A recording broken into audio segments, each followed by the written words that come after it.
It was a blustery day in Upper Legworth, and the house was filled with the sound of rain against the roof and windows. On the window sill inside, a yellow diamond caught a little ray of pure white sunlight from between the clouds and stood out beautifully against such a dreary setting. Amy and Rory sat at opposite ends of the sofa in silence. They had been like that for hours. Suddenly there came a pleasantly familiar whooshing sound as the blue rectangular shape of a London police box melted into view right there in the living room. Annoyingly, this blocked the kitchen, but all the same the couple were more than pleased to see their friend had come to them. They were in great need. "Doctor!" cried Amy and Rory in unison as they leapt to their feet. The door opened to reveal an old man with white hair and a cravat. "Doctor?" asked Rory, confused. The couple stared at the man and then exchanged glances. "Sorry," said the man. "Wrong me."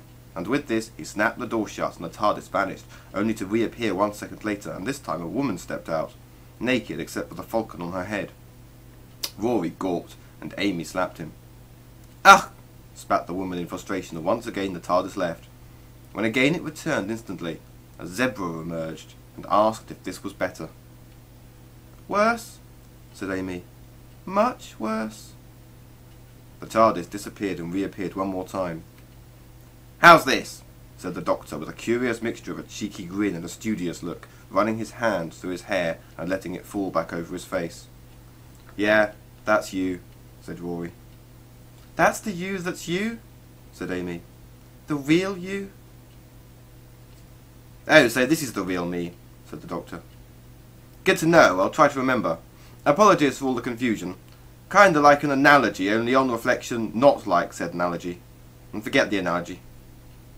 He looked around the room for somewhere to sit. "Saw the ad you put in tomorrow's Times." With this, he threw himself onto the armchair, crossed his legs, adjusted his bow tie, and hugged a cushion. "So then, what seems to be the problem?"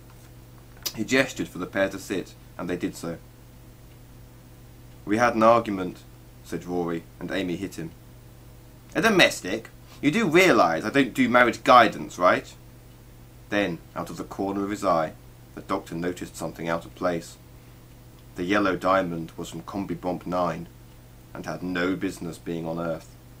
"Did you steal that?" "Yes, you did," said Rory, and Amy hit him again, hissing. "I thought it would look good there, and figured you wouldn't mind."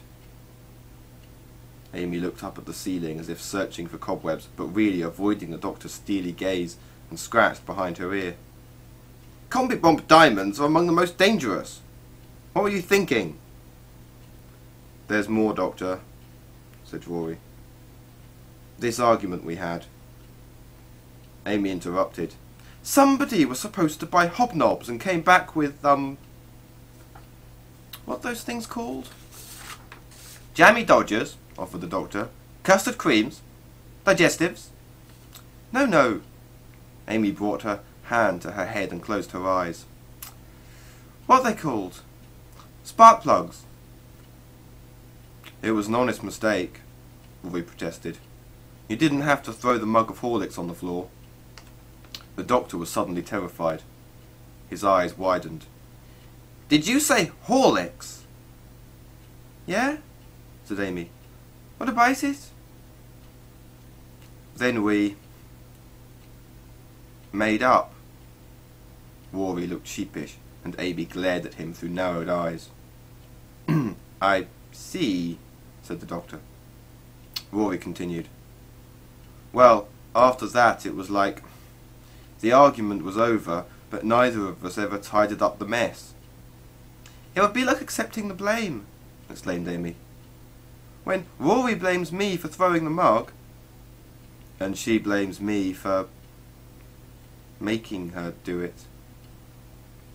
We each just kept ignoring it. We acted as if the stain and bits of mug were just invisible, or some kind of fixture that had always been there. Even friends and neighbours seemed to realise it should be ignored. For days, for weeks, even when it started to grow and mutate. Like an elephant in the room." The Doctor frowned, getting up from his seat. "Do you know, I've never really understood that expression." No, Doctor," said Rory. "It actually did become an elephant for a while." A few more wings than they usually have, though. The doctor took out his sonic screwdriver and knelt by a bald patch in the carpet. The screwdriver buzzed and whirred. A monster made of love and hate and passion and anger and arguments and stubbornness and carpets and Horlicks, mutated by the radiation from a combi-bomb diamond. I love Horlicks, full of multi-goodness. Now it seems to have become multi-cultured. The doctor looked up, obviously expecting a laugh. He coughed and moved past the moment. Amy and Rory just looked nervous and guilty. "Where is it?" The doctor spoke as if to small children. "It's gone," said Amy. "We're not even sure what it looks like now." "Although the rollerblades did go missing around the same time," said Rory. Amy hit him again, and he felt a bruise forming on his upper arm. "Oh, we've got to get after it," exclaimed the doctor. "That thing has to be stopped. The whole world could depend on it." At that moment, all three of them were startled by the most horrendous noise.